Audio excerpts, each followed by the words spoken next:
শ্বশুরবাড়ির মানুষজনের কেমন ব্যবহার সেটা নাকি এই প্রেগনেন্সি জার্নিতে খুব ভালোভাবে বোঝা যায়। আর এই সময় নাকি ব্যবহারগুলো ভোলাই যায় না। হ্যালো হাই এভরিওয়ান, কে কেমন আছো অবশ্যই জানিয়ে যাবে। আর কে কোথা থেকে আমার এই ভিডিওটা দেখছো কমেন্ট বক্সে জানিয়ে যেতে কিন্তু ভুলো না। ফেসবুকে দেখি এখন প্রায় এইসব ভিডিওগুলোই ঘোরাফেরা করে যে এই প্রেগনেন্সি জার্নিতে তোমার শ্বশুরবাড়ির থেকে কে কেমন ব্যবহার পেয়েছো বা কার কেমন যত্ন পেয়েছো। এই রকম ভিডিও বা এই রকম লেখা পোস্ট অনেক আসে, দেখি। আমার কাছে একটাই প্রশ্ন, শুধু প্রেগনেন্সি জার্নিতে কেন? বাকি জীবনগুলো কি হলো? সেগুলো কি জীবন নয়? শুধু প্রেগনেন্সি জীবনটাই শুধু জীবন? জানি যে প্রেগনেন্সিতে প্রচুর কষ্ট, আমাদের খুবই কষ্ট হয়। আমাদের উঠতে বসতে খেতে মানে কোনো কিছুতে যে আমরা শান্তিভাবে থাকি তা কিন্তু নয়। কিন্তু এই একটাই কথা উল্লেখ করে প্রেগনেন্সি জার্নিতে, প্রথম কথা। দ্বিতীয় কথা, আমি যদি বাড়িতে থাকতাম তাহলে অবশ্যই আমাকে যত্ন করতো, কিন্তু আমি থাকি বাইরে। আর সব থেকে বড় কথা, যেখানে আমার বর আমার যত্ন করছে, আমার বর আমার খেয়াল রাখছে, সেখানে আর কাকে প্রয়োজন?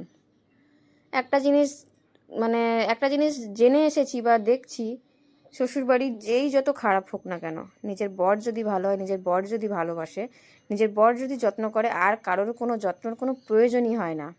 আমার ক্ষেত্রেও ঠিক তাই। আমারও এখন প্রেগনেন্সি জার্নি আমি চলছি, আমাকে দেখেই বুঝতে পারছো।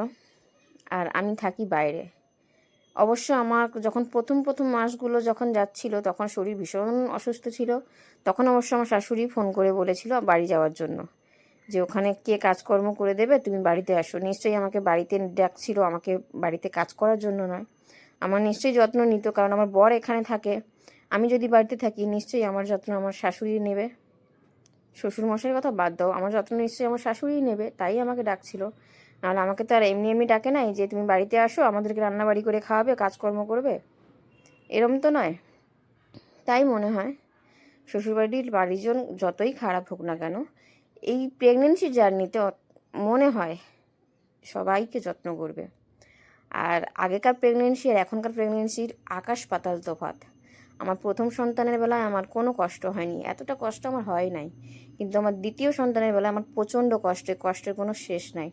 আর এটা সবাই বোঝে যে আগেকার প্রেগনেন্সির মহিলা কেমন থাকতো বা তাদের যত্ন কেমন, আর এখনকার দিনের প্রেগনেন্সি মহিলাদের কেমন যত্ন করতে হয়, এটা এখন সবাই জানে। তাই এই আলতু ফালতু ভিডিও পোস্ট করার থেকে না করাই ভালো। এই সময়টা উঠতে বসতে যা কষ্ট, সে একমাত্র ভগবানই জানে। আর